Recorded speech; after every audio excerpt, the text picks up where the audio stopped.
अस्सलामुअलैकुम वरहमतुल्लाहि वबरकातुहू। इत्तेहाद में आप सभी का खैर मकदम है।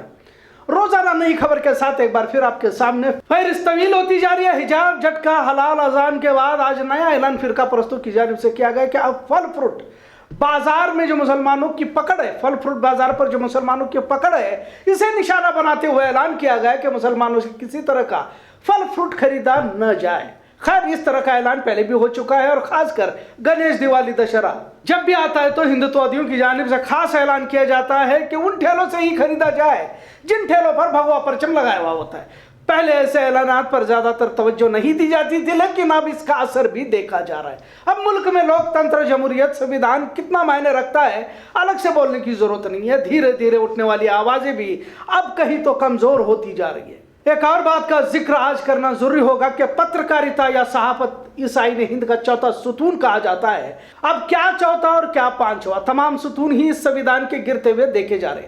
मीडिया का इस तरह का हाल पहले कभी नहीं देखा गया था। अब इस तस्वीर में देख सकते हैं कि स्क्रीन पर रोते हुए अंजना ओम कश्यप और अनुपम खेर, वही दूसरी तस्वीर में दोनों ठाके मारकर हंसते हुए देखे जा सकते। किस तरह बेवकूफ बनाया जा रहा है, ऐसा इनका शायद कहना होगा। यह तस्वीर कश्मीर फाइल्स पर अपना बयान देने के लिए आज तक के स्टूडियो पहुंचे हुए थे अनुपम खेर। उसी वक्त इस तरह सच को झूठ और झूठ को सच बनाया जाता है। खैर, जब गोदी मीडिया का वजूद हुआ तो अवाम ने टीवी देखना भी बंद किया। सोशल मीडिया का दौर जारी हुआ। अब तो बड़े से बड़े चैनल भी सोशल मीडिया के सांचे में ढलते जा रहे हैं।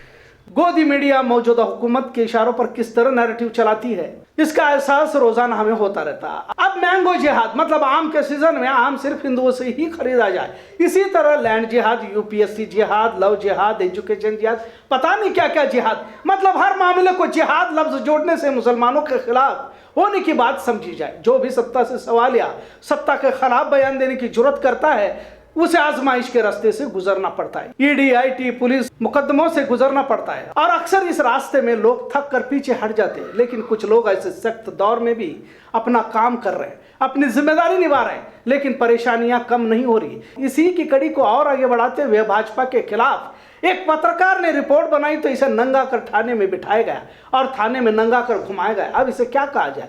जिन्हें इस जमहूरी ढांचे का चौथा सुतून कहा जाता हो, अब इन्हें भी महज मुखालिफ खबर बनाने पर नंगा किया जाए, इससे बढ़कर और क्या हो सकता है? आज कांग्रेस का राहुल गांधी ने भी इस मामले को ट्वीट के जरिए मजम्मत की और बुजुर्ग सहाफी डॉक्टर राकेश पाठक ने भी ट्वीट कर लिखा है कि सहाफियों ने बीजेपी एमएलए केदारनाथ शुक्ला के खिलाफ खबरें चलाई थी जिससे वे नाराज थे। उनके कहने पर सीधी थाना, जो एमपी का एक जिला है, पुलिस ने कनिष्क तिवारी यूट्यूबर है और इनके साथियों के साथ एफआईआर दर्ज कर दिया। पुलिस का कहना है कि ये लोग फर्जी आईडी से बीजेपी सरकार और इनके एमएलए के खिलाफ लिखते और खबरें दिखाते हैं। अब इस इल्जाम को क्या कहा जाए? यकीनन मौजूदा दौर सोशल मीडिया का दौर है, लेकिन महज यूट्यूबर्स को फर्जी पत्रकार कहना और इन्हें नंगा करके थाने में खड़ा करना और इनकी तस्वीर को जानबूझकर वायरल करना बेशर्मी की ही इंतहा कह सकते हैं। मैं तो कहता हूं कि बेलगाम शहर या दीगर जगहों पर कई यूट्यूबर्स हैं, इन्हें सहाफियों का दर्जा दिया जाए और इन्हें भी उसी तरह देखा जाए और तमाम तरह सहूलतें इन्हें भी फराहम की जाए जो एक आम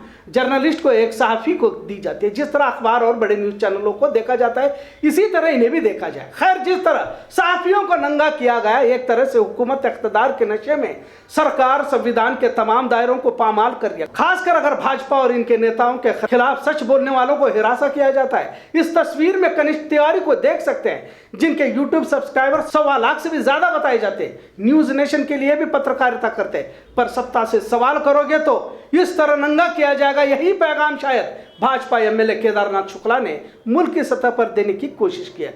दरअसल तमाम पत्रकारों की बदनामी और समाज में इनकी अहमियत को घटाया जाए, इसी मकसद के साथ इस तस्वीर को वायरल किया गया। हाल ही में सहाफियों पर बढ़ते हमलों के खिलाफ दिल्ली में 6 अप्रैल को एहतजाज भी किया गया था, लेकिन भाजपा हुकूमत को किसी तरह का फर्क नहीं पड़ता। एक बार फिर मंजर आम पर आया। मुख्तलिफ शोबों में इस बात की मजम्मत की जा रही है। एक नया भारत जिसमें पत्रकारों को नंगा किया जा रहा है, ऐसी सुर्खियां लगाई जा रही है। कांग्रेस, आप, कम्युनिस्ट पार्टी ने मजम्मत करते हुए मुलविस लोगों पर कार्रवाई करने की मांग की है। एक और बुजुर्ग साहब आवेश तिवारी ने अपने फेसबुक पर लिखा है कि यह नया भारत है।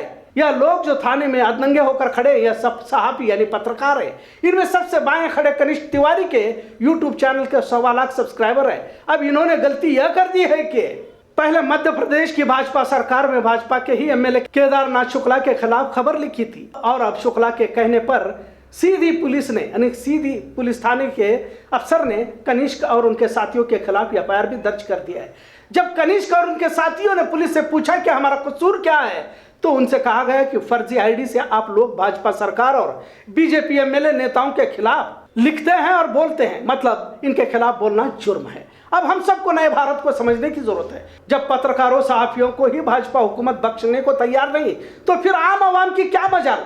आपको हर हाल में मौजूदा हुकूमत के सामने झुकना होगा, भले ही कितना ही गलत हो, कितना ही जुल्म हो, कितना ही अत्याचार हो। जो भी सत्ता के खिलाफ आवाज उठाएगा उसके कपड़े इसी तरह इंतजामिया के हाथों उतारे जाएंगे। आप खामोशी के साथ इनके तमाम मजालिम पर चुप्पी साधो या फिर मुसीबत आजमाइश के लिए तैयार रहो। भले ही कितने भी मजालिम ढाए जाए, लेकिन तारीख उसी की लिखी जाती है जो हमेशा ताकतवर सरकार हुकूमतों से टकराता है। जरूरतमंदी को अपने अंदर लाने के लिए वक्त लगता है। हालात सदियों, सालों, महीनों में नहीं बदलते, बल्कि उसे बदला जाता है जब आप हालत बदलने का फैसला ले लेते हो। इसलिए कि ताकतवर जालिम हुकूमतों से टकराने के लिए जिगर की जरूरत है, और ये जिगर सभी के पास नहीं होता। अल्लामा इकबाल ने कहा, नहीं तेरा नशेमन कसरे सुल्तानी के गुंबद पर, तू शाही है बसेरा कर पहाड़ों की चट्टानों में।